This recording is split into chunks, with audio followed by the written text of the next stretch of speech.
Part 2. The main room had no lights on. The moonlight from outside cast pale shadows, and it illuminated Jason's mother's face with an eerie pallor. I was startled by this sudden appearance and nearly screamed.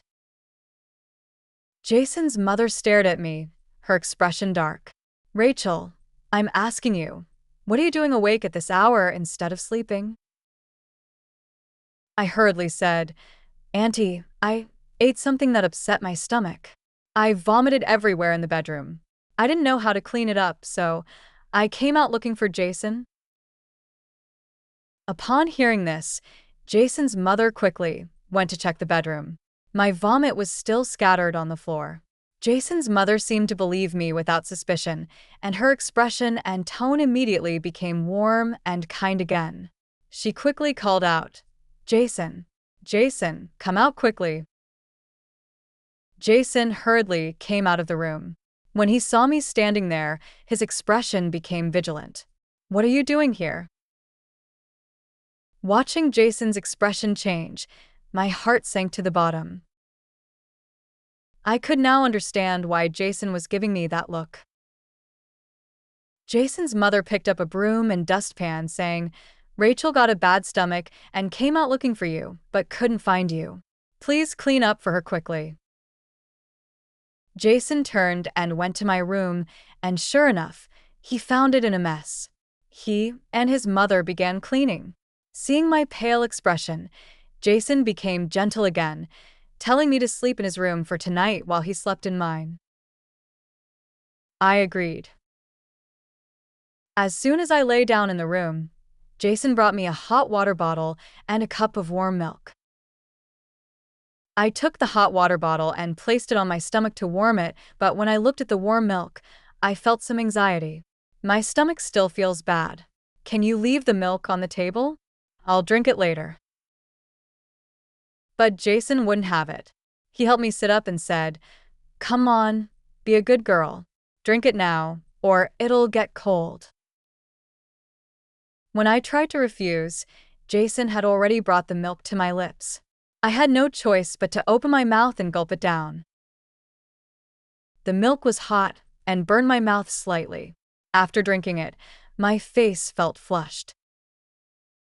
After I finished drinking, Jason turned and left with a satisfied expression. After Jason left, I didn't dare move for several minutes. Only after I confirmed that he had truly left did I hurriedly jump out of bed and run to the bathroom attached to the bedroom. I frantically shoved my fingers down my throat and forced myself to vomit out all the milk. The signs were unmistakable. Jason was definitely hiding something from me, and I didn't dare drink the milk he gave me so casually. After vomiting, I rinsed my mouth. All my previous drowsiness was gone. I picked up my phone, turned on the flashlight, and began carefully examining the room's furnishings. Compared to my room, this room was clearly much more richly furnished, and the furniture looked expensive. That was strange. While Jason's home wasn't as decrepit as I had imagined, they certainly shouldn't be able to afford such expensive furniture. I opened the wardrobe. It was neatly lined with rows of clothes. Some clothes were ones I had seen Jason wear, but other clothes were clearly much smaller in size. They must be Kyle's. So it seemed Jason and Kyle used to share this room. No wonder there was such a valuable study desk in the room.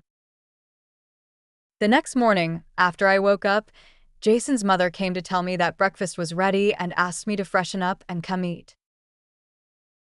During breakfast, the whole family was as warm and caring as they had been the previous day. Since they knew I had stomach pain last night, everything we ate today was easy to digest. But I was getting worried. I told Jason that I wanted to go home because I had an internship coming up and hadn't packed my things yet. But Jason told me to stay a few more days. I was stunned. Jason's mother then explained, "Rachel, it's not that we don't want you to leave. The bridge at the village entrance has collapsed. They're currently rebuilding it, and I've asked the village chief it will take at least 2.5 weeks to fix. Why don't you just stay here with us for these 2 weeks and settle in?" I was shocked and looked at Jason incredulously. Jason nodded along. "Yes, I checked this morning too. The bridge really is too old. It's bad luck, but unfortunately there's no other way out of the village besides that bridge. Rachel, you'll just have to stay for now." I sighed helplessly. "Well, it's not that I don't want to stay, but I'm worried about imposing on Uncle and Auntie for so long." Jason's mother quickly waved her hand. "Don't say that. Having such a wonderful girl stay with us is a blessing for our family. How could we feel put out?" I paused, then said, "Actually, I don't hate children at all. On the contrary, I really like them. When I'm home, I get along great with my sister's daughter. Since I'll be staying here for so long anyway, why don't you bring Kyle back?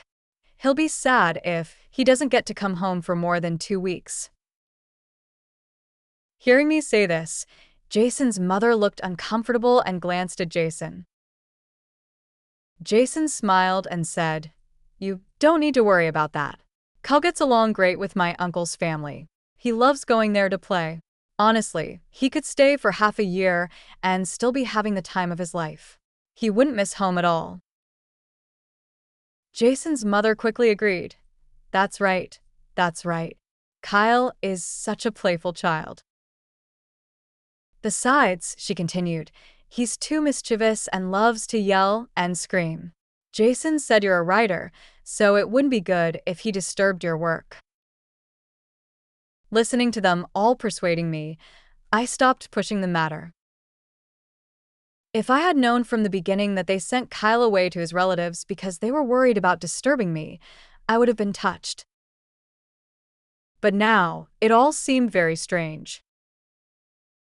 I distinctly heard Kyle calling Jason Dad last night. What was he hiding from me, and what did he plan to do to me? After dinner, Jason's parents went back to watch TV. I was curious. This was harvest season, yet Jason's parents had no farm work at all. They just watched TV after eating, nothing like typical farmers. I went back to my room and tried to open my laptop to write something, but discovered the signal was very weak and I couldn't load any web pages.